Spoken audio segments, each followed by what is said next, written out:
Assalamu alaikum, welcome back. Just before the break we were talking to Mohammed Akhlaq about his MBE for services to dementia and carers and the community, and we're just going to pick up there. So once again, welcome and thank you for joining us. Thank you. Thank you very much. So before the break, Akhlaq, we were talking about your MBE and why you received it, and we were grateful to accept it actually because you know it's part of recognition, part of being a Muslim, part of being part of the community in this country, which is our home. So how has it been received by your friends and family? I think phenomenally well. You know, to be honest, that there's been a little bit of sort of feeling of embarrassment, I suppose, because Modesty. Well, yeah, maybe modesty on an international channel to sort of say, oh yeah, humble. Yeah. But you know, it's for other people to decide. But I think those of us that work in the public sector tend to work because we believe in public duty, really, in public service. So it is nice to be recognised. But equally, I think for family and for friends, it's a case of, well, oh, I know him or I know his work. You know, for example, on Saturday, I had quite a gathering of friends and family with various different voluntary organisations that I work with, and well, it felt like thousands. But alhamdulillah, the thing there is to try and say that, as I said earlier on, you know, this is home, this is our country. Maybe not Bradford born and bred, but I'm certainly Batley or Yorkshire born and bred, and by that I mean that, you know, whether it's about language, whether it's about culture, whether it's about, you know, our faith and being able to get on and be successful, whether we look at education, you know, we all have a role to play within that. And I try to weave all these sort of things together through like a common thread, and that's about, you know, looking at what Islam tells us to be. You know, somebody doesn't have to be 100% practicing to be able to be a good person. You know, and to be a good person, you know, it doesn't matter whether you're of any faith or no faith. And so I think things like work colleagues, you know, there's recognition for them that, yes, only one person gets that title of the MBE, but there's a team effort. So, you know, I do thank Bradford Council for believing in, you know, how I thought different. Sometimes it's thinking outside the box. The colleagues that worked with us. For giving you the structure in which to develop. To be able to sort of say, well, okay, well, let you take a bit of a lead. You know, I worked in communication, so I felt that information has to be right, how we outreach. People talk about how to reach communities, you know, I and other colleagues talk about easy to avoid, that, you know, we have to go to where people are, not wait for them to come to us. And it's pretty the same whether it's about education, whether it's services for older people, and in this case, whether it's dementia. You know, we owe it to provide services and provide, well, equity really, so that people can get to equality. So some communities may need something different, whether it's information, whether it's services, to be able to get onto a level playing field. And I'm kind of quite pleased that the celebratory event that we had, and, you know, it's family that really had that. So it's thanks to them that they wanted to show off that, you know, one of the lads in the family. They wanted to celebrate your success. And yeah, they may want to have shown off a little bit, but it was a celebration of hard work. It wasn't, you didn't just get it because you opened an envelope or something, did you? No, you know? No. But for me, again, it was important that there's lots of people that are behind that. It isn't about me coming here to say, look at me, I have an MBE. And unfortunately, sometimes we you know, about being blunt really, is that often I think, particularly in our community, we do get people that will say, look at me.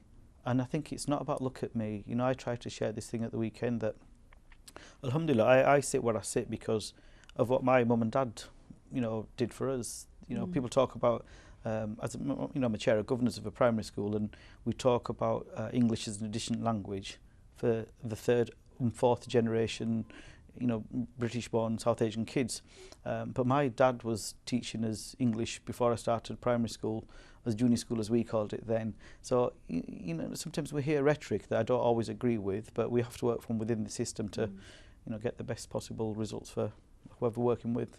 Absolutely, and we have to build on our skills and our talents, which, like you say, my mother didn't speak English, but she was determined we would be dressed, ready, go to school on time, we'd do our homework, she'd sit next to us and watch us do our homework, even if she wasn't quite sure what we were writing, you know, and she encouraged us every step of the way by doing those basic ready to learn skills, you know, the manners, the responding to authority, the recognising it's a privilege to have an education, and I think that's how I grew up. So those things, you know, inshallah at some point may lead to an MBE, they may not, it doesn't matter, but those are the skills you have for life.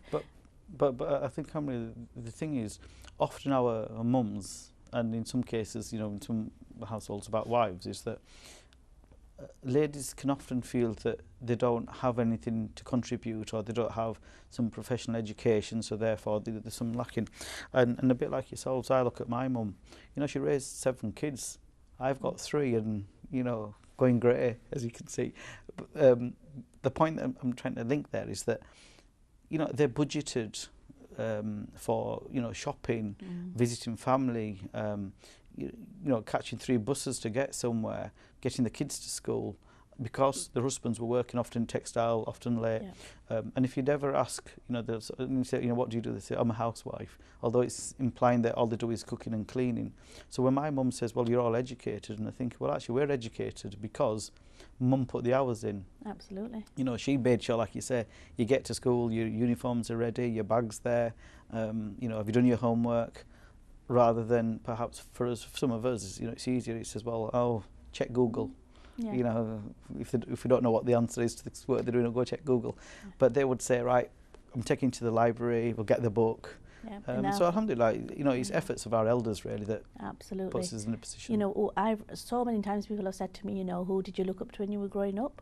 You know, and maybe I didn't recognise it when I was small, but looking back, without a doubt, my mum was my hero. You know, 5 children in a foreign land, without the language skills, kept a roof over our heads, fed us, clothed us, and alhamdulillah helped us develop our moral compass as well. So it's not just the formal learning, it was the actually, what is it about me growing up in, you know, an inner city area that says, okay, I can relate to people from different backgrounds, you know, I can hold a conversation in English, you know, coherently, and it's not because there was something particularly special, it was just a bit of hard work and a bit of belief as well. And I think also being able to maintain your faith and identity, which is, I think, is also important, that the fact that, you know, we can be comfortable in wearing, you know, traditional clothing, or, you know, being able to sort of say, Friday I want to go to prayer, so we'll can't be at meeting, can't be at work.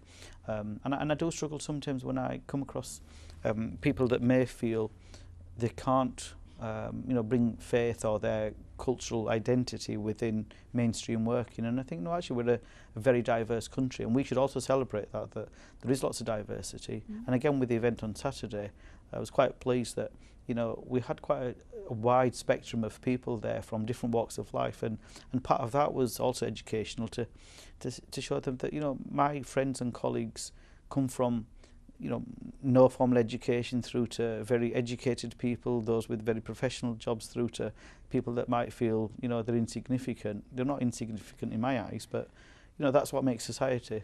Yeah, and it makes life much more interesting, because if everyone you spoke to talked like you, sounded like you, and you know, it'd be very boring, wouldn't it? It would be really boring, because you might as well just look in the mirror and talk to yourself. Because certainly I know I'm quite challenging to some people, but they wouldn't change me anyway.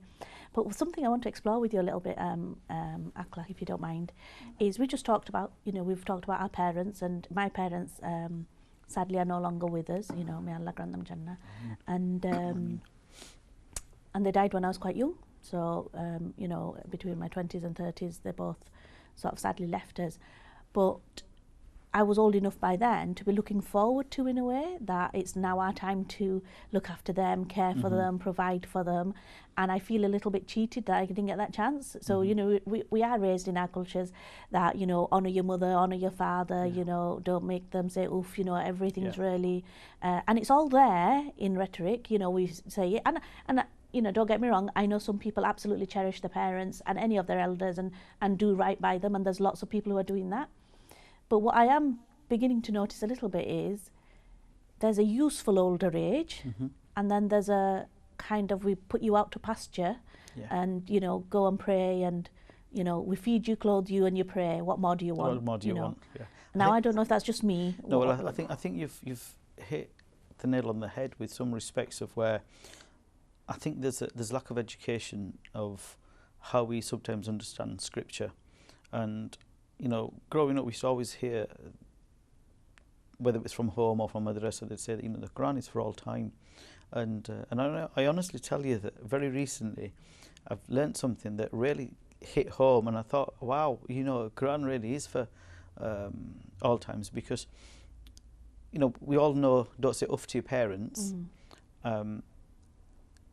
but there's verses in the Quran that talk about, you know, and some will become like a child, and that's where uff comes from. Don't say uff to them, not just the fact that they raised you when you were a little kid, but some of them will grow old, some of them will behave like a child, and that behaviour like a child is very synonymous with symptoms of dementia. So it might be that, you know, the elder relative, you know, whether it's a grandparent, a parent, they may become stubborn, they may be demanding, you know, I don't know, lunch, you haven't fed me, I don't want it, I want to go here, I want to go there. All the kind of things that often we see children, you know, all of us have nephews and nieces and, you know, children and whatever that we'll come across. And it was at a conference, dare I say, in Lancashire, being born and brought up in Yorkshire, that somebody there had sort of said, look, you know, here's a number of verses where the Quran talks about dementia, and it just blew me away, really, thinking that as a community, as a society, we say, right, let grandmother sit there. Well, my grandmother, as I said, you know, she had dementia, though we didn't know, and we had this view that, you know, grandmother shouldn't get up to move her plate from the table, dining table, to the kitchen. Why? Because she should be waited upon. You know, we should be serving her. And I remember, unfortunately, I don't know what the job role would have been, whether it was, you know, physiotherapy or somebody, but a nurse of some kind was saying that, you know, she'd get to peel potatoes. And we were thinking, my God, you know, if my mum suggested to grandmother to peel potatoes, you know, there'll be hell to pay for, because dad would come in and say, you know, my mum's having to, you know, you're work abusing for her because you're making her work. Yeah. But actually, what you've said earlier on, I absolutely understand that now, because as long as we can keep our elders active, you know, they're kind of using the mind, they're using the, you know, the body, hands, feet, they're walking. You know, if they've got a stimulating environment, they'll stay well. But if we say, well, we're respecting you by you sit on the, you know, sofa, you watch your TV, you go read your namaz, your food's there, you know, that inactivity, whether it's mentally or physically, will lead to deterioration. And it's where do we learn, or how do we push some of those messages home to say that actually we need to push our communities to say, Islam doesn't say let them sit and become a couch potato for you to show respect. You show respect in lots of different ways. And I thoroughly enjoy, I mean, we have a support group that meets on a monthly basis. And one of the things that early on in this sort of part of the career is that somebody said to me once that I couldn't get Asian men and women together, you know, culturally it's a taboo. And I thought, well, let me prove you wrong. So we made sure we've got, whether it's Hindu, Muslim, Sikh, male, female, you know, we have one support group that meets on a monthly basis, and the only criteria for that is that you respect each other. So any festival that takes place in any of these faiths, we share that as part of reminiscence. We even do Christmas and there's no Christian in the group. Why? Because we live in a country that we can talk about, oh, what was it like, you know, when this tree would come up, or those lights were on, or there was snow. So it's all those... So you can engage with people's memories. Absolutely. Yeah. And the number of them that will tell you about, you know, how when they came to this country, whether it was dark or it's cold, or, you know, 16 in a house or whatever it might have been. And all that is part of reminiscence. So now when we see older people and they will talk about their experiences, what's actually happening is reminiscence, and that is part of, you know, the work on dementia.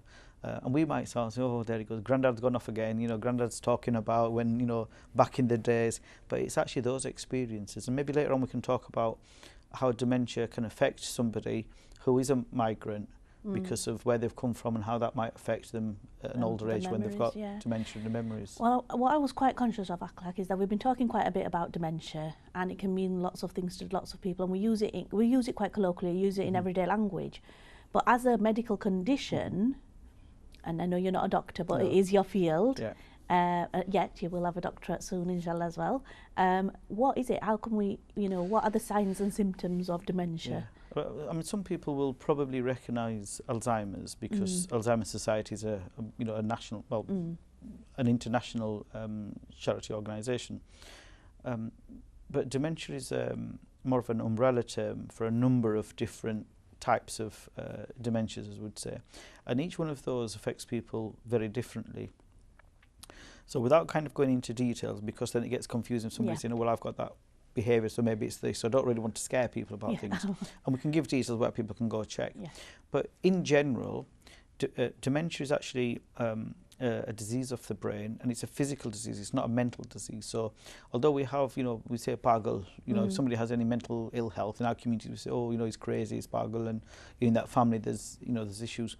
Or we go to the other extreme and we'll sort of say that, there might be some jinns involved and black magic and these kind of behaviours. But what happens is that parts of the brain start to die.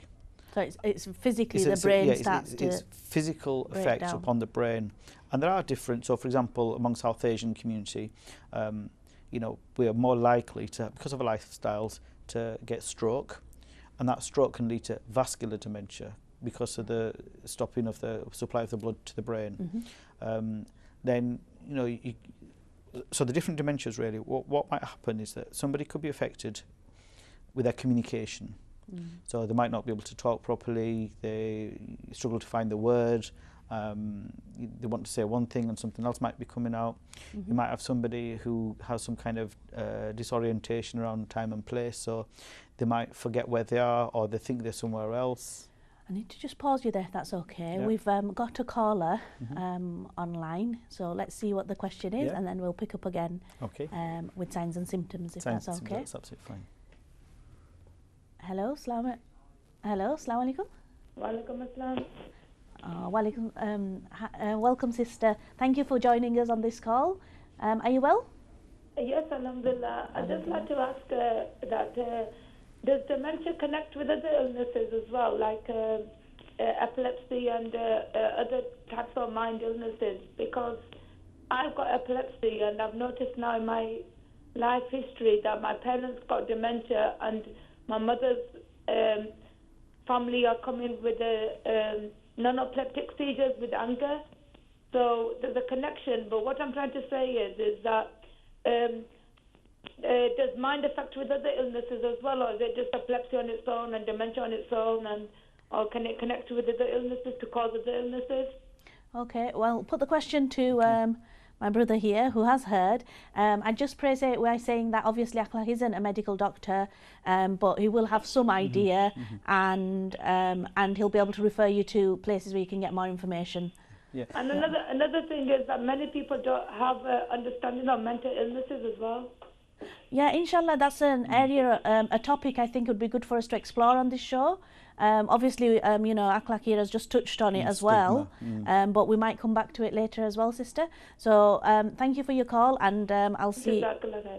Jazakallah, let's see. Well, absolutely, Jazakallah khair for calling, because I think sometimes it's easy for people to come on the show and talk about their field of work, but it's only when we have callers that makes it real that there are people out there that do struggle with things and need information or access to services. So one of the questions that sisters raised is that is there a connection between dementia and some of the other mental ill health conditions that might be? Now the short answer is we don't know, and I say that because there's millions, and I mean millions, that have been pumped into research to try and internationally, so whichever currency you want to look at, that people are trying to find a cure, and also wanting to find understanding of how does it come about, what does it kind of lead from or to, and I think the answer for us is that there are connections. So for example, things like delirium, where somebody, I'm not quite sure how to kind of put these into the appropriate words, but if you're delirious, you're not really sure where you are, or you're kind of confused, and that's right. Today, tomorrow. Absolutely. Am I here? Am I abroad? That's right. So that confusion is what we call delirium, and a lot of older people can have delirium, but you wouldn't necessarily say that that's because of dementia. You might have other mental ill health, because if your brain's been affected, then I'm not a doctor, as we sort of said earlier on, but if parts of the brain are affected, then obviously your cognitive function, whether it's physical or mental, could be affected. But what I wouldn't sort of say to people, as this sort of, what it's called, just because somebody has epilepsy, to say that therefore will lead to dementia. Because the short answer is we don't know. There's lots of research. You can go on the internet and you can look at things. But if you were to look at academic institutions, you'll see that, literally, honestly, millions, hundreds of millions of pounds is being put into try to find out what are the connections, what are the foods that can kind of help, are there chemicals, for example, that we have in our food because we might have modified ingredients, are they affecting us? Lots of information. Can you debunk a myth for me? Right, so I don't know if you're aware about this, but in the Bangladeshi community, people have really hot chilies. Right. And somewhere along the way, I seem to have picked this up, and I don't know if it's factual, that having chilies that are too hot, as in heat, would actually damage your brain cells. Have I just made that up, or have I've not heard that really. Right, okay. Say if you've got a cold, chilies are good for you because they'll open up the sinuses and know that bit. But the thing is, in dementia research, there's some evidence that says turmeric's good for you, so haldi. So turmeric's good for you. Now, the question it raises for me is that if haldi, turmeric, prevents dementia, then all those people that have turmeric in their curries, or across the Middle East, South Asia, Far East, then why do we have dementia in those communities? In the same way, there'll be other foods that are seen as preventing. Now, that's where research comes in. Until there is lots of evidence-based findings, whether academic or other initiatives like medicines that are used, then nobody can really say what works and what doesn't work.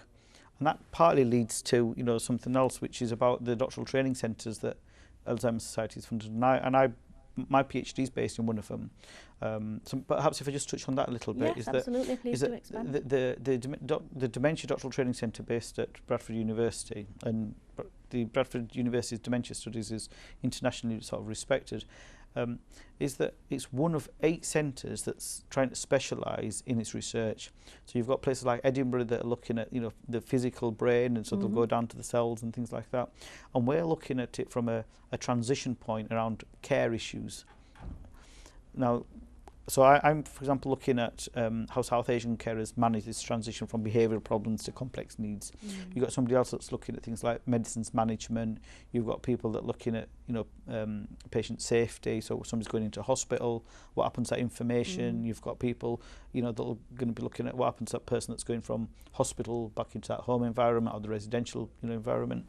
And in the same way that the different universities are trying to explore different things.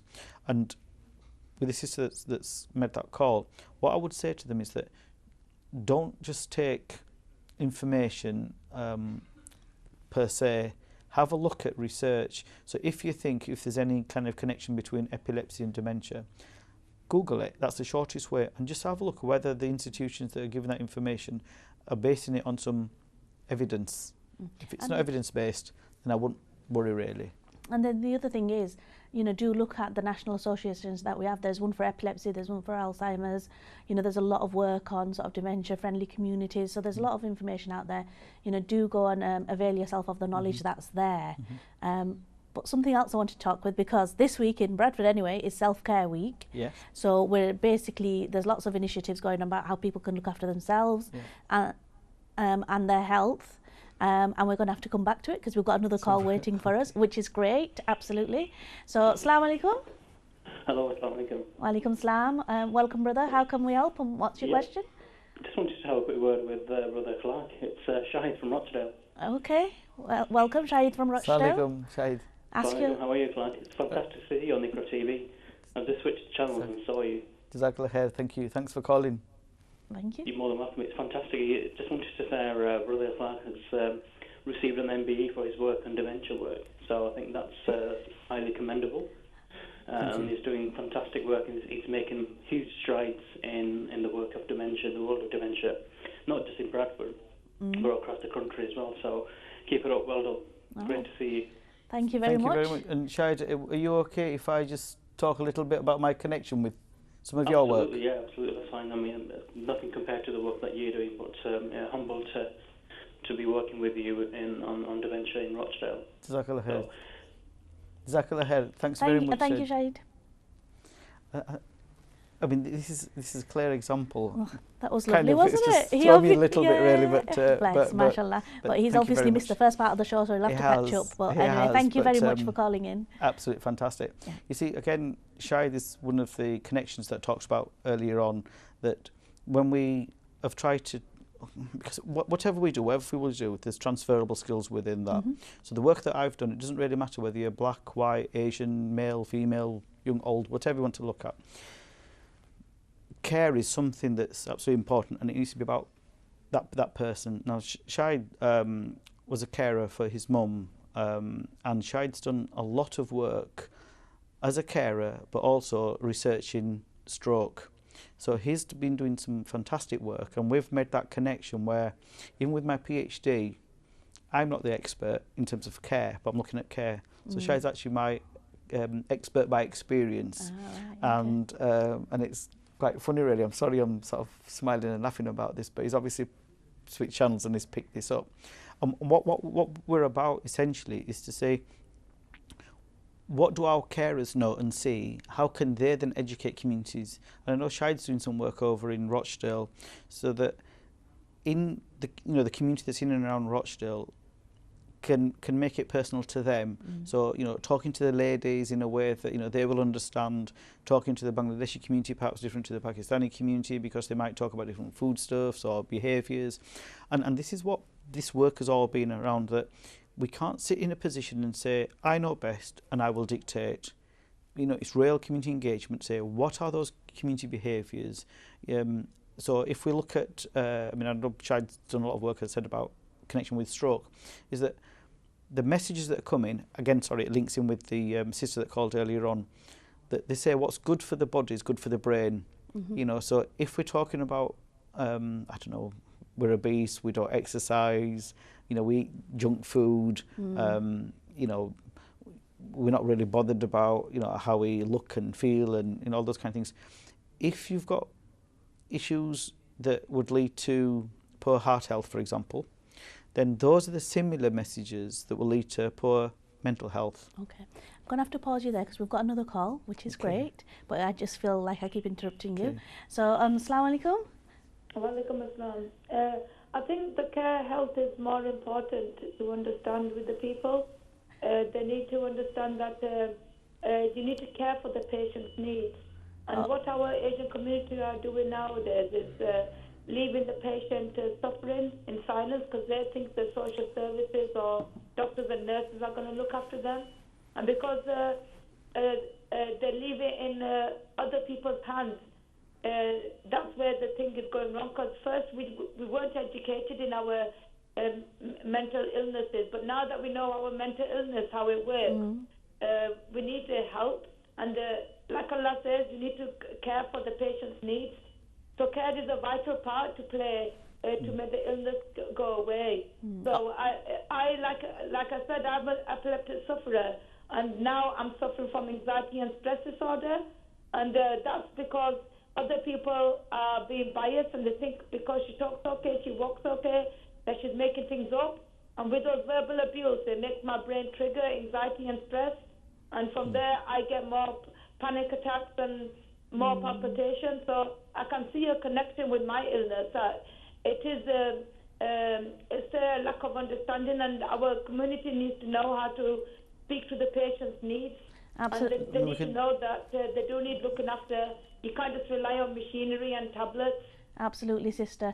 And, inshallah, we will do a show on mental health at some point, but thank you so much for ringing in and speaking so openly as well, because the more we talk about these issues, the more we can challenge ourselves, our families and our communities. And self-care, which I mentioned earlier, does start with yourself, but with your immediate family, and how we show kindness and caring to each other. So do you want to expand on that point, I think please? Again about care is that, we touched earlier on about, Allah saying in the Quran, don't say uff. Allah also says, Allah helps those who help themselves. So firstly, what I would say to this sister is that, it's absolutely important that you get the help that you feel you need, irrespective of what anybody else feels or says or thinks. So if you feel that you know, you've got anxiety or you built up with stress, it's important you speak to your GP. But then it's also important that you find social activities that can help you, support you, not to live in that bubble of anxiety. The other aspect of care is that we might say that you know, a lot of places a duty on us to look after our parents or partners, you know, whoever it is. But it's what is that care and where do we get that care from? You know, I work within adult and community services, which people would recognise as social services. Now, we often come across carers who might say, well, if you can get us a downstairs bathroom, because that's a physical piece of support that could benefit us. And we also try and say to them that, A, if you have savings of money, then use that to make your life easier. So don't wait for somebody else to do something for you. And I say that deliberately because, you know, we can often be of that mindset. And, you know, I come from that community as well, where we might say, let's go build a goatee back home, you know, build a mansion and a villa, whatever. And yet I don't really want to be investing for my own future here. So, you know, and that could be things like, you know, if you're in a big terraced house, you might want to downsize somewhere or move towards a bungalow. So it's about your housing needs. And also the other thing about care is that, you know, whether it costs you or doesn't cost you, but if you can buy in that specialist expert care, you know, it could be things like home care, it might be equipment, it might be daycare.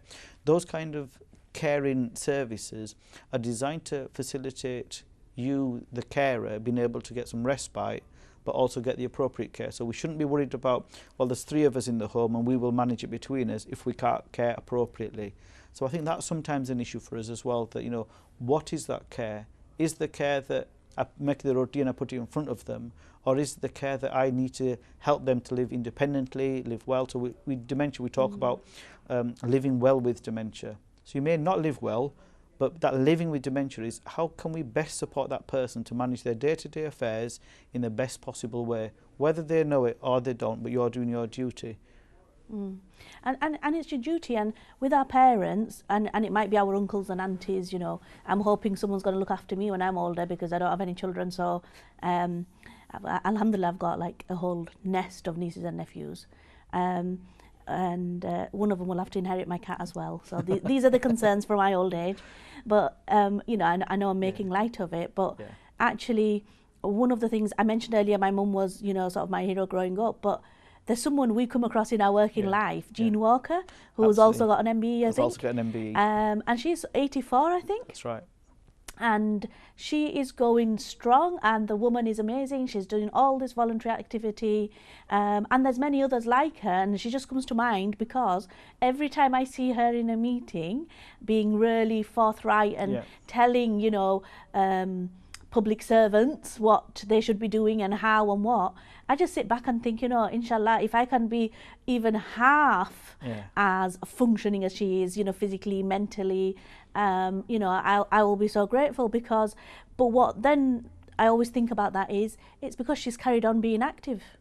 And she's carried on being involved in society. She hasn't locked herself away. Her family haven't expected her to say, well, my hip's a bit sore today, I'm not going to leave the house, or, you know, they found ways to somehow come together. And I don't know her personally very well, but it's just, you know, I do look at her and think, mashallah, you know, if we could all be like that. But I mean, even if you you know, those that might catch the bus, if you look at, you know, old grandmas in the 70s and the 80s and even 90s really, that'll go out and do their own shopping. You know, and we get to sort of, I don't know, somewhere between 40 and 50, and people then say, well, the young one will come round with their car and then we'll go shopping and whatever. And I think, you know, even if it's to be able to have that mindset of living well, and then that will reflect on how you look at the rest of the world. So whether you're a carer or you're working, we shouldn't have this mindset of, well, I need to put my feet up now, because it's that responsibility of being able to look after yourself. So therefore we hope that, you know, we will be healthier, happier, independent for longer.